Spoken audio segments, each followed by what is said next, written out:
So, how to make everyone happy in a group setting class? That was the question.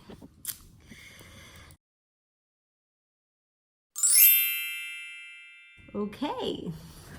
Hey guys. Every time I say that, I just like, I hate it. Yeah. Do you want me to close my door? Let me close the door. Temporary room, temporary housing while my house gets ready. Story time. All right, so this is Adriana. Welcome back to my channel. Okay, so this is a funny one. Well, not really, but I'm just like going to make a little time out, a little pause to share what's going on lately in my life. My house got flooded for the second time. I know it's not funny. I'm just making the best out of it because it's been really stressful and depressing, and then not so depressing, and then I got a lot of feelings going on in the last 7 days. But I'm overall grateful that I'm still happy, alive, have a family, have a place to live, have a studio, clients, all the other cool stuff. But yeah, so my house got flooded and my apartment got flooded for the fourth time. Well, second time I got flooded for water intrusion, apparently. And they're working on it. They're fixing it. I live like 3 days in a hotel, and then they move into this studio unit. And so this is my setup for the day. My camera back with all my lenses and stuff got water on it. Not 100% if it's not gonna work or not, but in the meantime, I'm recording on my phone, which works great. So I didn't want to stop like filming my videos just because that happened, and so I'm here to deliver what I promised. And so what I said before on my first video is that my channel is going to be about sharing my knowledge and perhaps help you progress or evolve in your Pilates career, and just overall sharing my experience and share how I became a Pilates instructor, share how I end up buying my studio and all that cool stuff. But also in this channel, I want to answer questions that some friends and some instructors have about how to overcome certain challenges. And one of the questions that I have asked a few times was how to make everyone happy in a group setting class.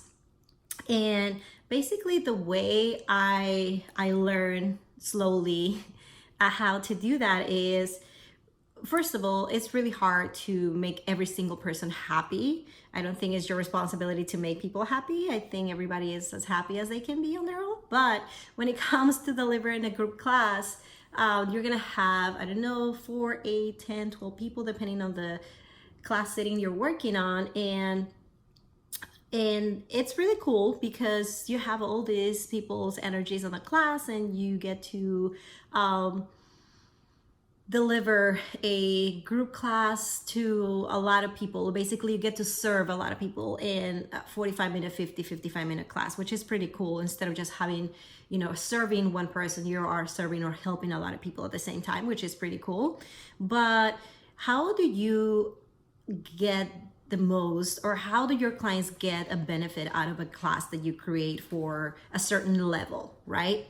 So if you're an experienced instructor, you know that it's easy to modify or create variations within the same exercise. But even though sometimes like that, it's kind of hard to make your clients feel like you care and make your clients feel comfortable, and that you are creating that format for them, right? So the way it has worked for me is that the first thing that I do is I like to make people feel important, which they are. And every time they come into my class, as they walk into the room, I like to make an interaction with them and make them feel important, make them feel that I care. And most of my clients and I, we have a relationship. It's not just about them coming in to break a sweat and leave. If they come in, they talk to me about their problems, their personal life, their success, their challenges, the boyfriend, husband, the kids. And so it's pretty cool because it's a relationship. So what I like to do is I always take the time to communicate with them. If it's 5 minutes, to communicate with every single client, just kind of make them feel that I'm aware of how their life is evolving and that I care.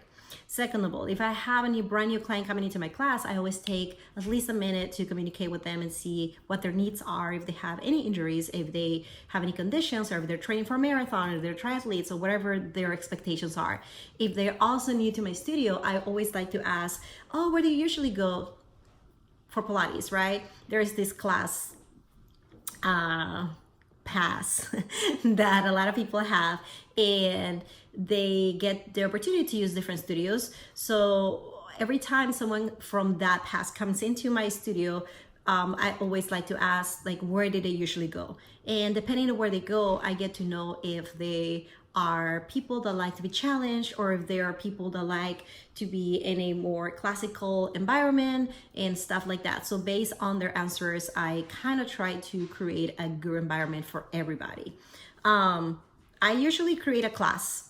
I have a class prepared in my mind and everything, but I always like to have a few extra exercises, just in case someone that I don't know, that it's from, a class pass or a drop-in client,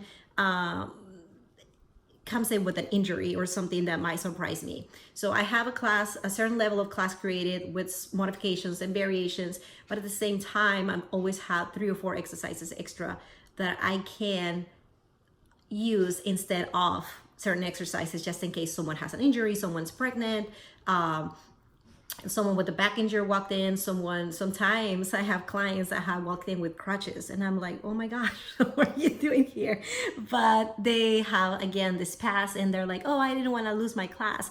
So depending on the situation, I have sent people home and be like, I'm sorry, like, I don't want to hurt your body even more, so just take the day off.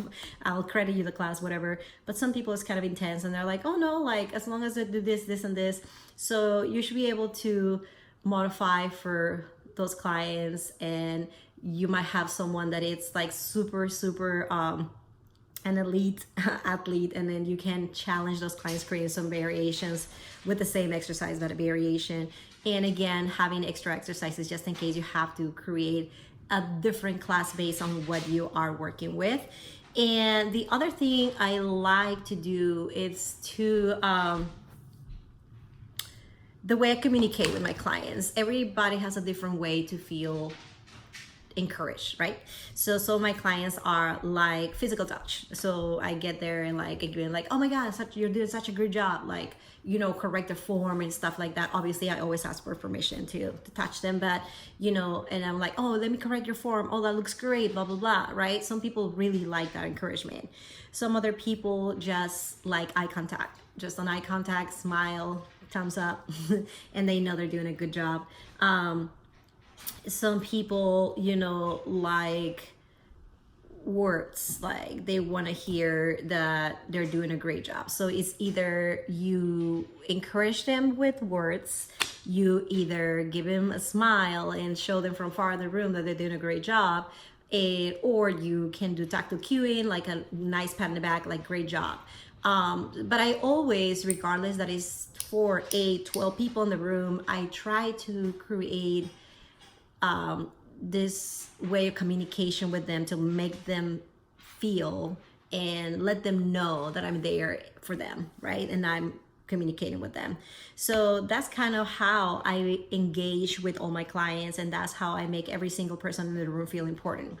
So that will be my way and my suggestion for you, right? First, create a class that you can easily create modifications or variations. Have a few exercises, extra exercises under the sleeve, just in case you need to switch it, right? For those instructors that work in a big class setting and they don't know how many clients or what clients are there coming.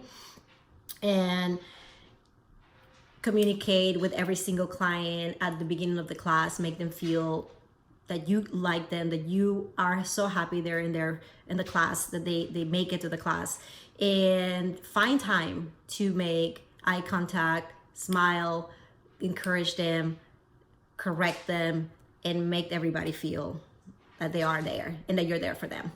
All right, so that's mainly my suggestion. The other thing I like to do is I always like to check the day before, or at least an hour before, or a few minutes prior to that, to check who's signed up for my class. And if I don't recognize a name, then I know that I should prepare extra things, because I don't know if that person's pregnant or has an injury or something like that. So that gives me an idea of what to do, right? So anyways, that's my suggestion for you. And I hope that was helpful. So if you have any other questions, please make notes or leave messages for me about what other questions do you have, or what suggestions do you have, and I'll be happy to answer your questions or follow your suggestions. Again, you can also follow me on Instagram, which is Adrianavargas Pilates. And I'm actually thinking about doing a blog channel as well, because I do a lot of things in between my clients and between my morning shift and my afternoon shift, and between that and taking my kids to school and or the weekends, and we do a lot of like fun stuff together. Or also I can take you to my workouts, which I do obviously Pilates most of the time, and I love to run, as some of you already know, and I just love to do a lot of movement and physical activities. So I will love to actually start a blog channel, sorry. So if you think that's a good idea and if that's something that you would like to see, let me know. So if you like this video, give it a thumbs up and subscribe, and I'll see you soon. Bye.